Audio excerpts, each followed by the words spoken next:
இன்னைக்கு நம்ம பச்சை தக்காளியில் குழம்பு எப்படி செய்யலான்னு பார்க்கலாம். இதுக்கு தேவையான பொருட்கள் என்னன்னு பார்க்கலாமா?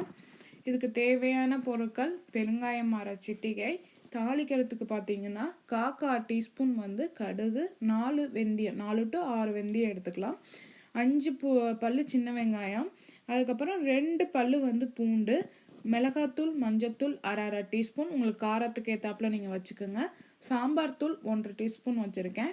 அதுக்கப்புறம் பார்த்தீங்கன்னா பழுக்காத தக்காளி 1, பழுத்த தக்காளி 1, தேங்காய் ஒரு பட்டை.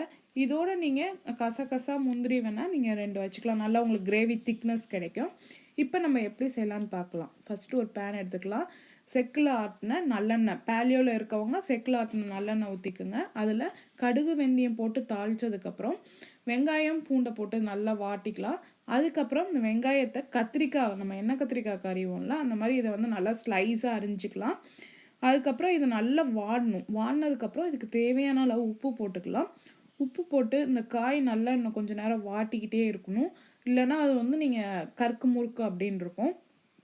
இப்போ நல்லா அது வாட்டினதுக்கப்புறம் நம்ம பழுத்த தக்காளியை இதில் போட்டுக்கலாம். பழுத்த தக்காளி போட்டு இதை நல்லா அந்த தக்காளி இன்னும் கொஞ்சம் நேரம் நல்லா வாட்டணும்.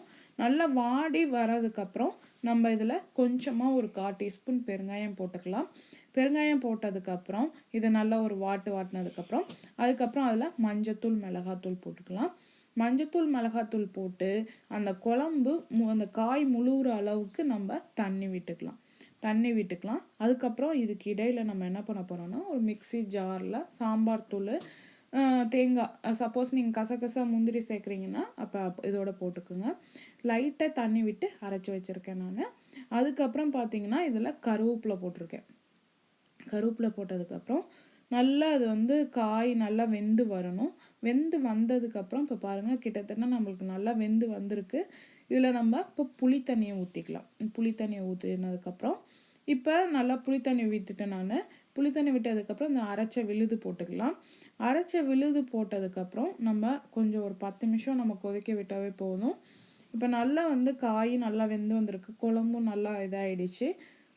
இப்போ நம்மளுக்கு பச்சை தக்காளி குழம்பு ரெடி ஆகிடுச்சு. இது பேலியோவில் இருக்கவங்களும் இதை சாப்பிட்லாம். செஞ்சு பார்த்துட்டு உங்கள் கமெண்ட்ஸை போடுங்க. எங்கள் சேனலை சப்ஸ்கிரைப் பண்ணுங்கள்.